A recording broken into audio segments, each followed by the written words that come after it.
Hey, I'm Harry Bathurst, Zoology 3rd year student at the University of Hull, student number 202000777, and today I'm going to be telling you about the plight of the UK's Natterjack toad. I'll be going over what nearly made this wonderful species go extinct in the UK, what conservation efforts are in place to prevent that from ever happening again, and I'll be discussing population size difference between Natterjacks here in the UK and Natterjacks in Europe. But before we get into all of that, what is a Natterjack? Well, it's a frog. More specifically, a toad. The Natterjack toad, known scientifically as Elilidae calamita, previously Bufo calamita, is a medium-sized toad, growing to about 6-7 centimeters long. They may appear similar to other species of toad, such as their close relative, the common toad, Bufo bufo, but the Natterjack has some clear distinguishable features to help you tell between the two. Firstly, its iconic yellow stripe all the way down its back. This is a dead giveaway that you've got a Natterjack. The stripe extends from between their eyes and travels all the way down their back. Next key identifying feature is their eyes, which are a brilliant iridescent greeny yellow. This, compared to the orange eyes of the common toad, is a dead giveaway. You know you've got a Natterjack. The third identifying feature is the way this toad moves. It's very different compared to other frogs and toads. This is due to their short stubby legs. The species doesn't hop like other frogs and toads. They run, which is an easy way to identify a Natterjack, and I've always found it to be one of the best things about them. You can see an example of this in the video down in the corner. Fourthly, they're loud, really loud. In fact, they're the loudest amphibian in Europe, with their calls being able to be heard up to 2 kilometers away. You can hear some of this now.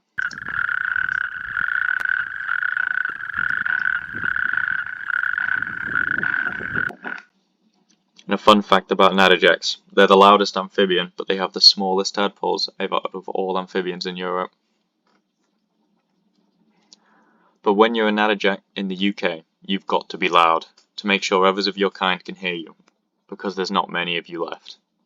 These toads are one of the rarest amphibians here in the UK, and are classed as endangered. They're so rare that only 60 locations have been recorded to have Natterjack populations here in the UK. This map, just here, shows how small the toad's population has become here. Colonies are spread out thin, isolated across the British Isles. Notable populations are found along Merseyside coast, the Cumbrian coast, and on the Scottish Solway.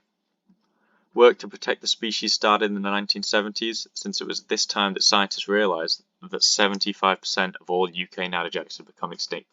But why? Natterjacks mostly live in sand dunes, with some populations living in lowland heaths, but most of those ones have died out by now. They are burrowers by nature, and thusly prefer loose substrate such as the soil and sand found in these habitats. Since the Natterjack cannot jump, they prefer flatter, more open environments, allowing them to run without any obstacles. They hunt small invertebrates around the open sands and vegetation of the dunes, with their tadpoles eating aquatic plant matter in the shallow pools that form over spring and early summer. The adults are mostly nocturnal and call to each other from the safety of these ponds. During reproductive seasons, females lay strings of spawn that form lines across the pools. These pools are temporary, however, evaporating in the summer months. That means that there is a low number of predators since it's only a temporary ecosystem.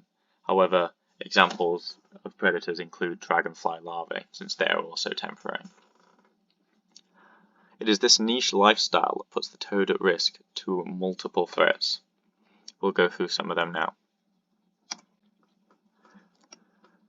Their habitat is susceptible to change through afforestation, resulting in a denser environment which the Natterjack's short legs are not designed for, unlike their cousins, the common toad.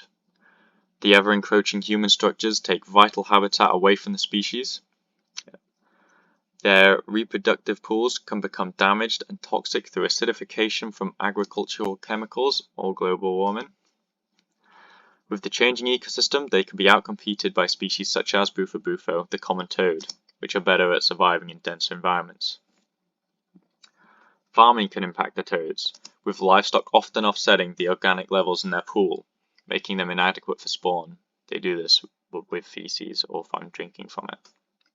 And finally, Global warming itself can result in hotter summer temperatures, which can completely evaporate their ponds, resulting in the death of all spawn and an entire generation of natterjacks. But considering all this, why should we care about the UK natterjack? We should care because one of our missions as humanity is to protect the creatures of our planet, which cannot protect themselves from our impact.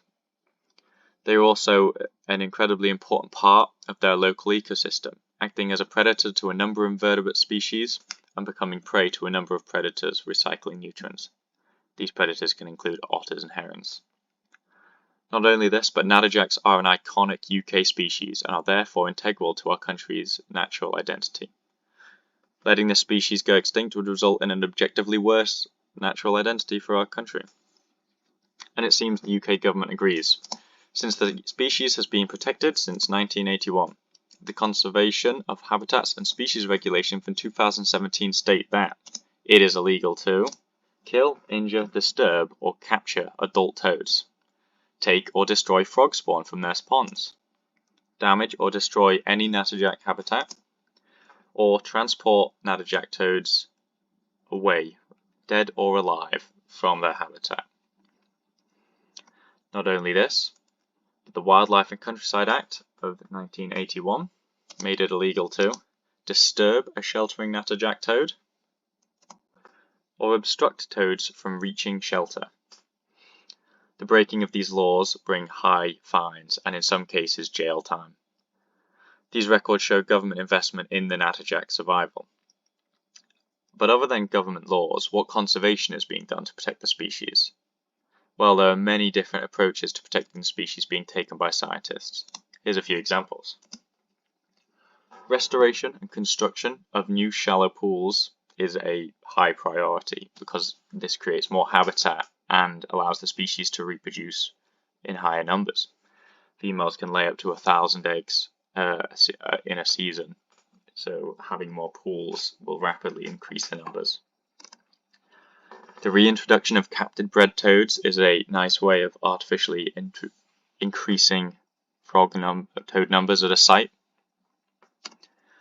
The transport of tadpoles from healthy colonies is what started this initiative and has seen high success, taking the tadpoles from a healthy colony and converting them to a colony with less offspring to boost numbers.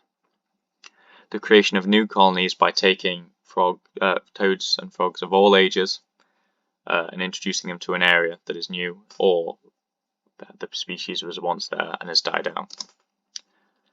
And the reconnection of existing colonies. This is either by building ponds between colonies so that the toads can travel more easily between the sites, or it is by taking toads from one site to another. The public perception of the natterjack toad is not excessive. They're not covered massively. They've had segments on shows such as Springwatch and Wild Britain, which has connected them to the public a bit, but they're nothing too extensive. They're not as known to the public as I believe they should be, considering they're such an iconic species here. Many members of the public are more likely to have seen the frog on a traffic sign telling them to slow down and not know that the species is in fact are UK natterjack. And now I'd like to discuss the least concern discussion. This is about the global population of the natterjack toad. In the UK, they are endangered. They are on the brink. The numbers are incredibly low, but the IUCN website ranks this species as least concern. So to understand why, you must look at the global distribution of this species. We'll do that now. It's a stark contrast to what we've seen here in the UK. This made me question if a species is classed as least concern, would it affect the conservation efforts in an area where the species are dying out? We know that natterjack toads had much higher populations here in the UK, but due to them being a least concern and numerous across Europe, would that reduce conservation efforts? And I found that no, it didn't seem to slow UK conservation efforts at all. There was no reports of any backlash due to protecting a least concerned species. All conservation efforts in the UK seem to be high priority. There are sites of special scientific interest set up specifically for the Natterjack in Wales. I don't think there's any validity to the claim that because this species is globally least concerned, it removes any of the weight that the UK's Natterjack's population has. And overall, the species trend is decreasing, as that's across Europe and the UK. So it appears that efforts everywhere are probably going to have to start following the UK's example of conservation.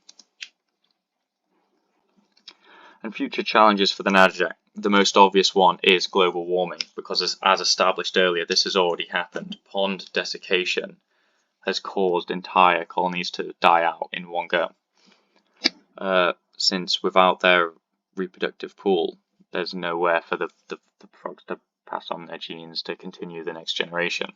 As the temperature gets hotter and hotter, it is likely, because of global warming, it is highly likely that this will keep occurring, and this could affect the frogs long term. Possible solution to this problem could be regular maintenance from staff filling up the ponds, since they are only small structures that the toads live in, very small ponds that dry up quickly, or the addition of an outdoor cooler, which has been used on indoor tanks for many amphibians, but I've not seen one used outside. This could be highly costly, however. Another future challenge is the dreadful urbanization. It's only going to increase as human population grows, and this will result in less and less land, which the Natterjacks need to recover from their low population. The solution to this would be expanding the Natterjack's habitat, because Natterjack habitat is protected due to their endangered status in the UK. Extending this habitat would prevent urbanization from spreading into their land. And thank you for listening to all this. These are my references that I sourced for this project, and if you have any questions, my email is always open. I love to talk about these toads at any time. Thank you.